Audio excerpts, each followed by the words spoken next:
Boa tarde a todos. Vamos dar início ao exame de qualificação ao mestrado da Geórgia. Quero agradecer a Geórgia e também aos membros da banca, o professor Sérgio e o Elkin, que aceitaram participar desse exame de qualificação na qualidade de membros do nosso comitê de júri.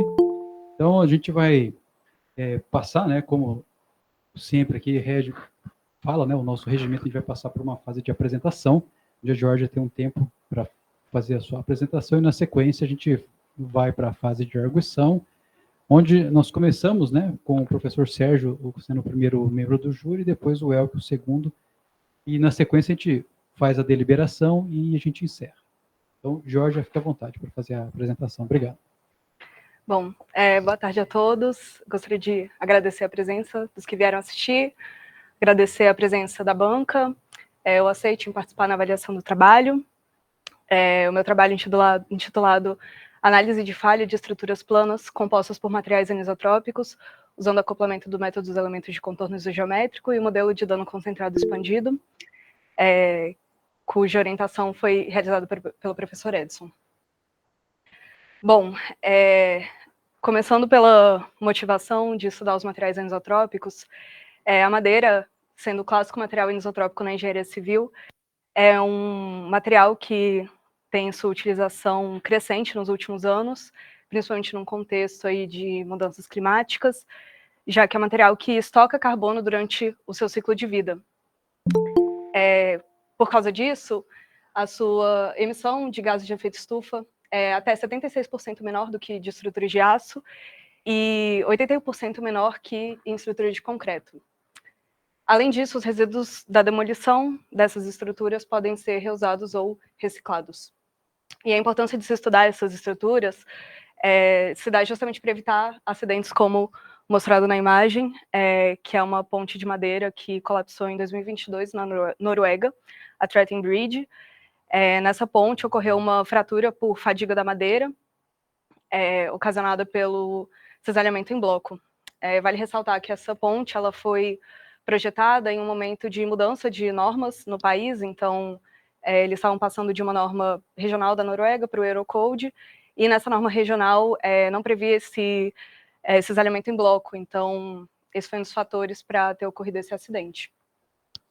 Além disso, outro material anisotrópico de grande aplicação, além da indústria civil, são os compósitos, que têm uma alta aplicação nas indústrias aeroespacial, automobilística e naval, e eles têm uma característica anisotrópica que se assemelha muito à madeira. Então, na figura é possível ver uma fissura, um esquema de uma fissura em um compósito e uma foto de microscopia desse material com um processo que se assemelha bastante ao de fissura na madeira. Esses materiais são muito interessantes porque eles têm uma capacidade de personalização, então é possível, por exemplo, criar esses materiais com uma alta rigidez específica ou de acordo com a necessidade para essas indústrias. Bom, nesse contexto, mostra-se a importância de prevenir essas falhas, garantindo a integridade das estruturas, e essas falhas elas podem acontecer por diversos fatores, como fratura, fadiga, fluência, uma mudança na natureza do carregamento, por exemplo, de estático para dinâmico, o ambiente que essa estrutura se encontra, um ambiente talvez que tornou-se muito corrosivo ao longo do tempo, pode causar essa falha na estrutura. Em materiais anisotrópicos ainda, essas falhas ainda podem ocorrer por fatores ainda mais complexos, como microflambagens, propagação de trincas e delaminação. Nesse contexto, a utilização de simulações numéricas se torna importante para modelar essas falhas dessas estruturas e prevenir com que elas aconteçam. E nas análises numéricas, uma que se destaca nos últimos anos é o método dos elementos de contorno, que é um método em que se discretizam os contornos das estruturas, e com isso, algumas características desse método seria a redução da dimensionalidade do problema, o que gera sistemas lineares menores, com aqueles gerados no método dos elementos finitos, por exemplo, com a existência de matrizes densas e não simétricas. Além disso, o método ele produz uma grande precisão das grandezas, principalmente no domínio, já que a discretização ocorre apenas no contorno. E também o MEC ele apresenta uma grande vantagem quando se tem problemas em domínios infinitos e semi-infinitos. Bom, fazendo uma breve revisão bibliográfica, em 1963, Jason implementou as equações integrais de contorno para problemas de potencial. No mesmo ano, foram implementados também para os problemas elásticos de torção. Em 1971, Kruse e Van Buren aplicaram essas equações integrais a problemas de fratura. No mesmo ano, Kruse e Swerdlow deduziram essas soluções fundamentais anisotrópicas que serão utilizadas nesse trabalho. Em 1977, de fato, foi cunhado o nome método dos elementos de contorno em 2 trabalhos diferentes, sendo um de Brebe e Domingues e o outro de Banerjee e Butterfield, todos da Universidade de Southampton. Em 1979, Teles e Brebe estudaram a plasticidade no MEC utilizando campos iniciais de deformação. Em 1992, os 3 autores aqui introduziram deformações inelásticas para a simulação de dano no MEC. E aí, saindo um pouco do contexto do MEC, em 1993, Flores Lopes propôs aí o modelo de dano concentrado expandido para estruturas lineares de barra. E em 2016, Amorim propôs a extensão desse modelo para estruturas planas. Em 2024, Nardi implementou esse LDM estendido com o método dos elementos de contorno isogeométrico. Além disso, considerando o grupo de pesquisa, a anisotropia no método dos elementos de contorno foi aplicada já em 3 trabalhos diferentes, sendo o primeiro deles de Cordeiro, de 2015, em que o MEC anisotrópico foi aplicado à elasticidade linear e mecânica da fratura não linear. Em 2019, Rodrigues Neto implementou problemas com viscoelasticidade e enrijecedores no domínio. E em 2021, Andrade implementou já o método dos elementos de contorno isogeométrico para fraturas em domínios homogêneos e interfaces bimateriais. Então, na figura, é possível ver um exemplo que foi retirado do trabalho dele, em que justamente é possível ver uma fratura em um domínio homogêneo anisotrópico. E o resultado tanto do MEC quanto a comparação com resultados experimentais. Bom, nesse contexto, o objetivo do trabalho é estender o modelo já realizado de mecânica do dano concentrado, que foi realizado para materiais isotrópicos, agora para materiais anisotrópicos, utilizando o método dos elementos de contorno isogeométrico, de modo a obter uma representação do comportamento mecânico desses materiais, em contexto de análise não linear. Então, isso se justifica, por exemplo, como já foi dito, pelo uso da madeira, sendo um material sustentável, e pela necessidade de se realizarem projetos eficientes e com consumo consciente de matérias, sem abrir mão da segurança das estruturas. Então, com isso, serão realizadas simulações em exemplos selecionados e uma comparação entre os modelos obtidos em MEC e os resultados do método dos elementos finitos. Bom, entrando na elasticidade linear anisotrópica, as equações de elasticidade que serão utilizadas estão apresentadas aqui no slide, em que é possível observar as equações de equilíbrio, equações de compatibilidade, lei de Hooke, para o caso plano, né? E, além disso, as tensões podem ser escritas como funções de Airy. Com isso, é possível escrever a equação diferencial para essa função de Airy, como mostrado na equação 1. E um detalhe importante é que, no caso do MEC não, né, da elasticidade isotrópica, esses 2 termos circulados são iguais a 0, e, além disso, os termos beta1 e beta22 são iguais a 1, e beta12, o fator, né, beta12 mais beta66 é igual a 2. Então, para o caso isotrópico, é uma equação muito mais simples, e ela se torna com muito mais termos no caso anisotrópico. E aí, nesse contexto, Leknicht propôs uma notação utilizando planos complexos cartesianos, em que agora, em vez de escrever essa equação diferencial em termos de x e y, ela é escrita em termos desse termo complexo Z, em que Z é igual a x mais mi y, sendo mi igual a A mais I vezes B, e sendo número imaginário. Então, com isso, é possível reescrever a equação diferencial apresentada no slide anterior. E, obtendo as soluções não triviais dessa equação, é possível chegar até a equação 4, que é a equação característica do material.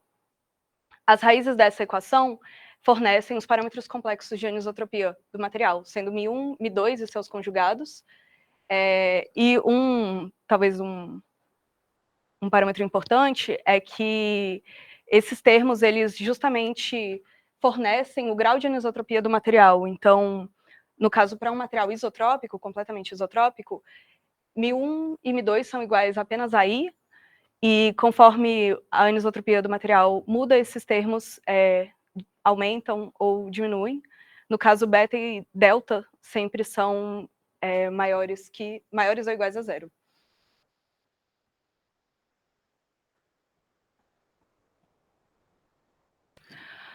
Com isso, é possível escrever a função de Airy como uma combinação linear de termos complexos, sendo essa a forma geral. Então, ela é escrita como a parte real dessas funções de Airy escritas em termos de Z1 e Z2.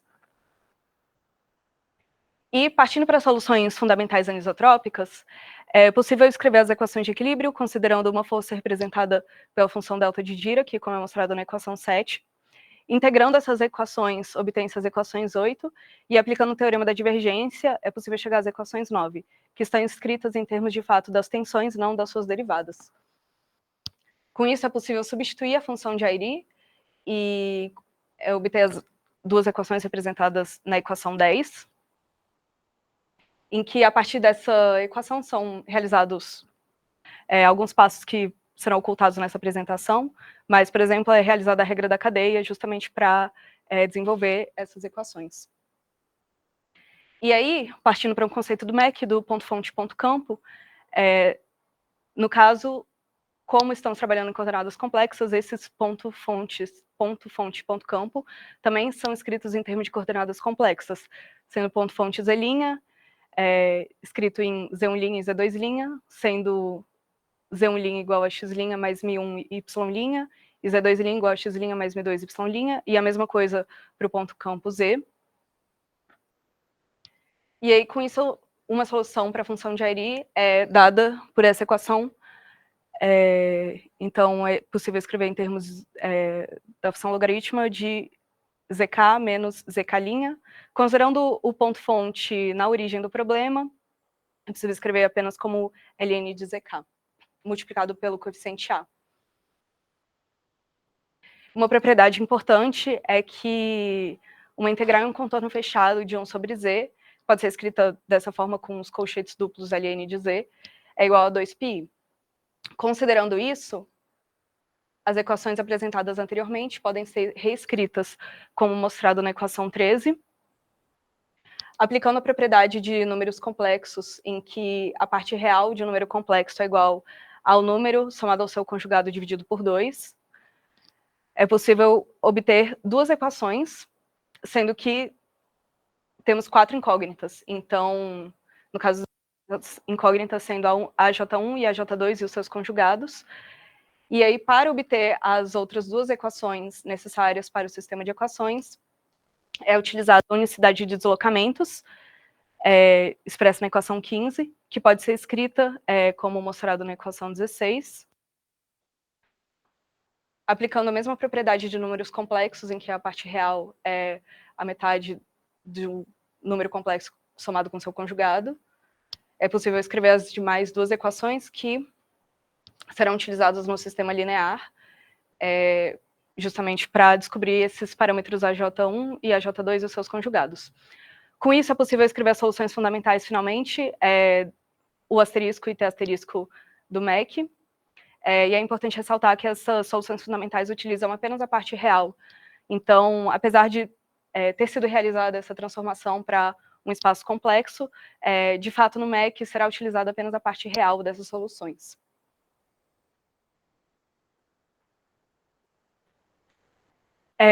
Bom, uma outra equação muito importante para o método dos elementos de contorno é a identidade Somiliana, expressa na equação 21. Essa equação, aqui também foram omitidos os passos de obtenção, mas ela é obtida a partir da equação de equilíbrio, da elasticidade, e a consideração da sua forma fraca, utilizando o método dos resíduos ponderados, sendo que a função ponderadora é a solução fundamental de Kelvin no asterisco.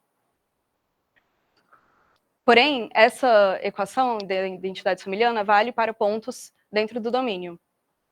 Como o MEC está interessado em pontos-fonte em cima do contorno, é realizada uma análise limite, em que o ponto-fonte ele é movido, como é mostrado na figura, para o contorno. O domínio é expandido em um semicírculo de raio epsilon, então esse é o limite desse raio tendendo a zero. Com essa análise, é possível reescrever essa equação para pontos localizados em contornos suaves, sendo que também geralmente utiliza pontos em contornos suaves para evitar problemas de descontinuidade. E falando um pouco sobre a discretização utilizada, o método dos elementos de contorno isogeométrico utiliza as funções de aproximação NURBS, que tem uma grande vantagem na junção com programas CAD e a simulação numérica, além de fornecer uma precisão muito grande quando se leva em consideração geometrias mais complexas, como curvas cônicas, círculos, etc. Então, é um modo de aproximação muito interessante de ser utilizado. E aí, para isso, precisam ser construídas as funções B-splines, que são consideradas a partir de 3 fatores: o knot vector, ou vetor de nós, que é dado como um vetor com uma sequência de valores crescentes, e aí as integrações elas são realizadas em um knot span não nulo, ou seja, seriam duas unidades desse knot vector seguidas, em que a subtração desses elementos é diferente de zero. Além disso, é necessário o grau para a definição da curva B-splines e um número de pontos de controle n. O grau e o número de pontos de controle vai definir o tamanho do knot vector. Com isso, a interpolação das B-splines é realizada de uma maneira tradicional, utilizando a somatória de todos os pontos, né, do produto entre a função de forma e o parâmetro a ser analisado. E uma coisa interessante das funções de forma B-splines é que elas são construídas de forma recursiva. Então, para todas elas é necessário calcular primeiro a função de forma P igual a zero, que é igual a 1 se o ponto se pertence ao knot vector e 0 caso não pertença. E para os demais graus ela é construída de forma recursiva, sendo necessário o grau anterior para construir o próximo grau, como mostrado na equação 25. E aí, no caso das B-splines para as funções NURBS, as NURBS são as Non-Uniform Rational B-splines, em que a cada ponto de controle dessas curvas é atribuído um certo peso. No caso, as B-splines seriam um caso particular em que todos os pesos são iguais a 1. A interpolação das NURBS é feita da mesma forma, porém considerando RAP de Xi, que seria a função de forma NURBS, que é dada por meio da equação 27. Essa equação é uma projeção das funções de forma das B-splines, considerando os pesos de cada ponto de controle. Com isso, as coordenadas paramétricas em um knot span podem ser obtidas por meio da equação 28, em que Xi chapéu seria, por exemplo, a coordenada de Gauss. Com isso, tem-se a mudança do espaço paramétrico, portanto, é necessário um jacobiano J chapéu, que é igual a justamente essa diferença do knot span dividido por 2. Além disso, outro ponto importante nas NURBS, os pontos de controle nem sempre estão sobre a curva, como é possível ver ali no nosso exemplo do círculo. Como dito anteriormente, o MEC está interessado em pontos sobre o contorno. Portanto, é utilizada essa estratégia das abscissas de Greville, justamente para mover essas coordenadas Xi para cima do contorno da figura. Falando sobre aspectos da implementação, os núcleos das soluções fundamentais podem ser escritos para cada ponto de colocação, como sendo essas matrizes T asterisco e asterisco, matrizes 2×2, em que cada índice J, por exemplo, no caso do deslocamento, seria o deslocamento na direção I causado por uma força na direção J. Com isso, é possível reescrever a identidade somiliana em termos desses núcleos. Além disso, considerando as aproximações para deslocamentos e forças de superfície, como mostrado nesse caso com NURBS, é possível obter a equação em termos dos núcleos DH e DG, em que os núcleos DH e DG estão mostrados na figura, na equação, desculpa. E aí, um aspecto importante é que aqui já se mostra a integração no espaço de Gauss de -1 até 1. Portanto, é necessário um jacobiano adicional, que é o Jn de Xi. Esse jacobiano ele é dado pela norma do vetor tangente.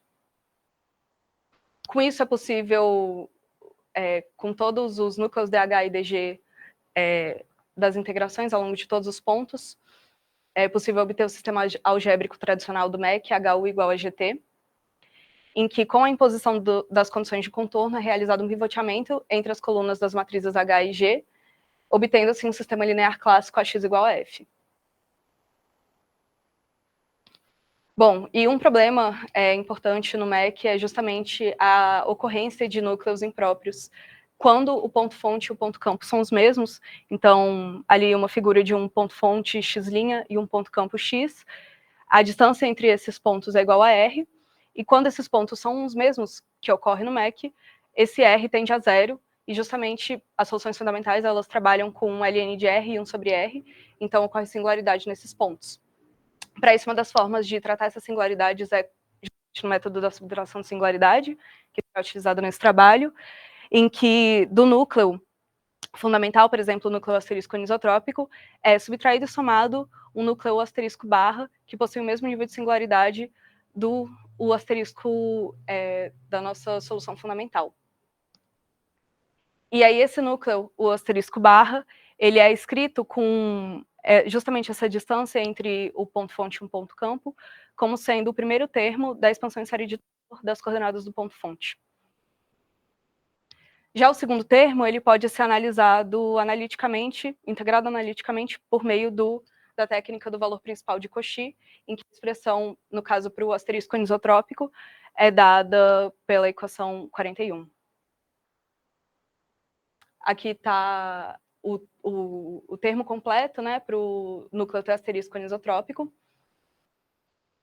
em que, como é possível, né, de novo, observar, os dois primeiros termos eles são integrados numericamente, e o termo ele é uma integração analítica, então não é necessário realizar, de fato, uma integração numérica nesse termo.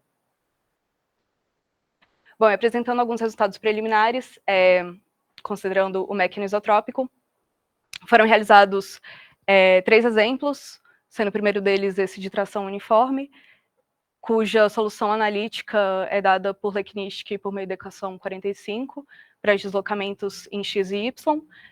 Foi considerado, então, uma chapa sob tração uniforme, uma chapa anisotrópica com as seguintes características.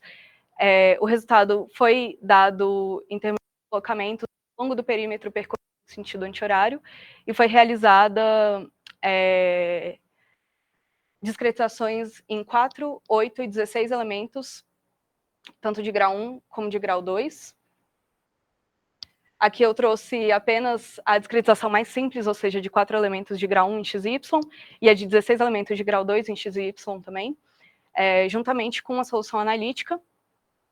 E é possível observar que, mesmo a discretização mais simples, ela já obteve resultados bem precisos quando comparados à solução analítica, o que é esperado, dado que a solução analítica é linear, então, mesmo com 4 elementos lineares, a solução já é bem satisfatória. Obviamente, isso se repete para 16 elementos de grau 2, que seria uma discretização um pouco mais refinada. Próximo exemplo é uma chapa sob cisalhamento. Seria a mesma chapa, com as mesmas características, porém agora sob cisalhamento puro, em que a discretização também é dada no sentido anti-horário, a solução analítica é dada na equação 46, e da mesma forma, como esperado, como a solução analítica também é linear, de fato, a discretização mais simples possível já forneceu uma solução muito boa, e isso se repetiu também para 16 elementos de grau 2. Agora, talvez seja o exemplo mais interessante, que é o exemplo de flexão pura. Então, agora é uma chapa ortotrópica submetida à flexão pura. Do mesmo modo, a discretização feita com 4, 8 e 16 elementos, grau 1 e grau 2, sendo deslocamentos percorridos em sentido anti-horário do perímetro. E a solução analítica, eu chamo a atenção para o deslocamento U2, que seria o deslocamento em Y, que ele depende quadraticamente de x1 e x2. Então, com isso, é possível observar que para 4 elementos grau 1, ou seja, para um elemento para cada lado do retângulo linear, o resultado ficou bem longe do analítico esperado. Quando se aumenta para 8 elementos grau 1, o resultado já se aproxima um pouco mais do resultado analítico, e da mesma forma, 16 elementos grau 1 já se aproxima um pouco mais, mas ainda não se obtém a mesma precisão que foi obtida, por exemplo, nos exemplos anteriores. E aí, com apenas 4 elementos grau 2, ou seja, aumentando o grau do elemento utilizado, já é possível obter uma ótima resposta quando comparado ao exemplo analítico. Obviamente, isso se repetiu também para 8 e 16 elementos grau 2, que estão presentes no trabalho, mas que foram omitidos aqui na apresentação. Aqui também são apresentadas as deformadas, para os 3 exemplos em que os deslocamentos foram ampliados, e em todos os exemplos foram utilizados os 16 elementos grau 2, ou seja, a discretização mais refinada possível. Bom, e partindo agora para os aspectos teóricos que serão realizados nas próximas implementações do trabalho, primeiramente sobre a não linearidade. Bom, no trabalho será considerado os campos iniciais de deformação e de tensão. Então, o tensor de deformações e o tensor de tensões pode ser dividido em uma parcela de deformações elásticas e deformações iniciais, da mesma forma, tensões elásticas e tensões iniciais. Isso facilita a implementação da natureza incremental dessa não linearidade. Com isso, a equação integral do problema elástico pode ser reescrita com um termo a mais, que é essa integral no domínio de epsilon asterisco, tensão inicial 0, em que, portanto, é necessário essa solução fundamental epsilon asterisco, que no caso anisotrópico é dado pela equação 50, e a tensão inicial sigma 0, ela é dada conforme o modelo constitutivo adotado, que no caso vai ser do dano concentrado. Bom, na representação algébrica do problema não linear, portanto, do nosso sistema algébrico tradicional H igual a GT, acrescenta-se um termo Q multiplica sigma 0. Do mesmo modo, é realizado o pivoteamento e é possível escrever o sistema linear. Ou seja, com isso é possível reorganizar esse sistema linear com uma parcela elástica e uma parcela devido às tensões iniciais. Do mesmo modo, é possível realizar o mesmo processo para pontos internos, também realizando esse pivoteamento.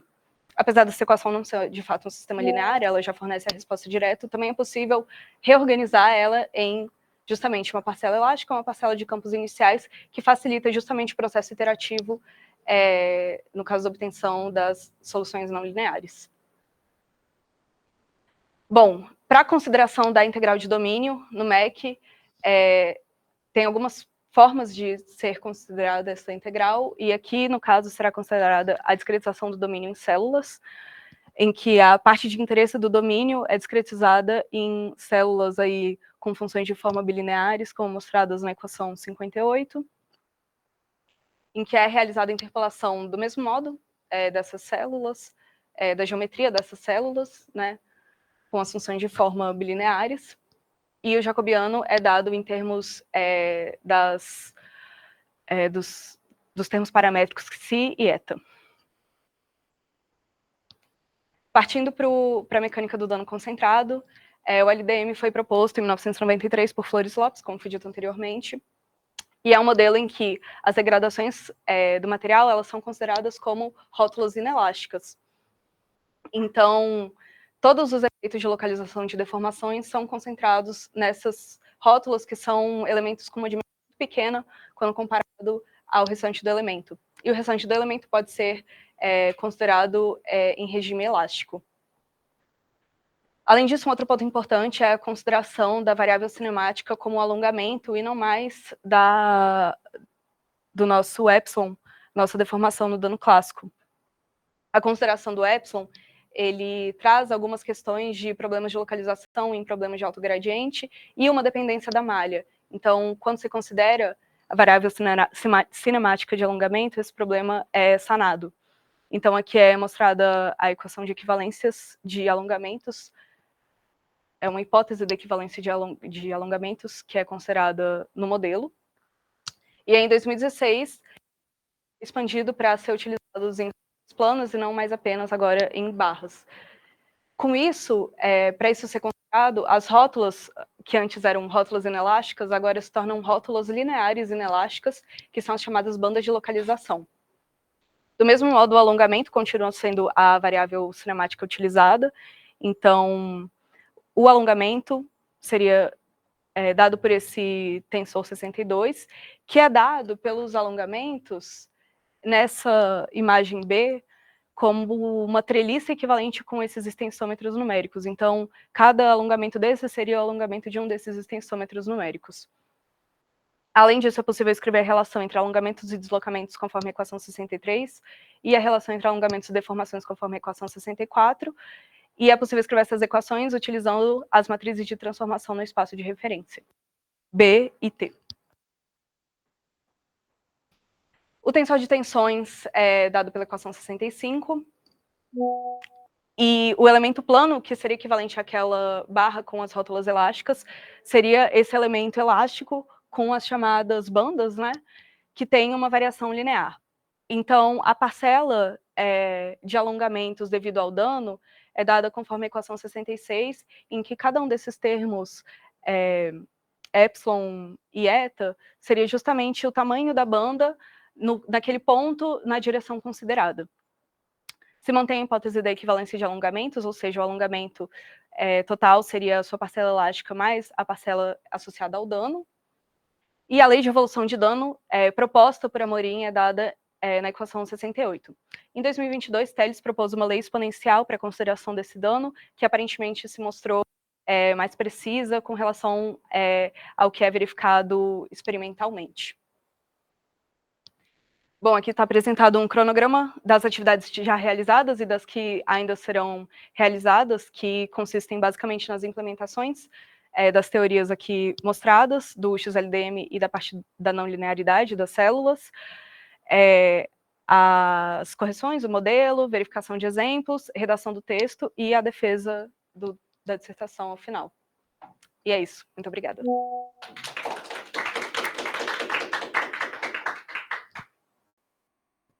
Muito obrigado, Georgia, pela apresentação. A gente passa agora para a fase de perguntação.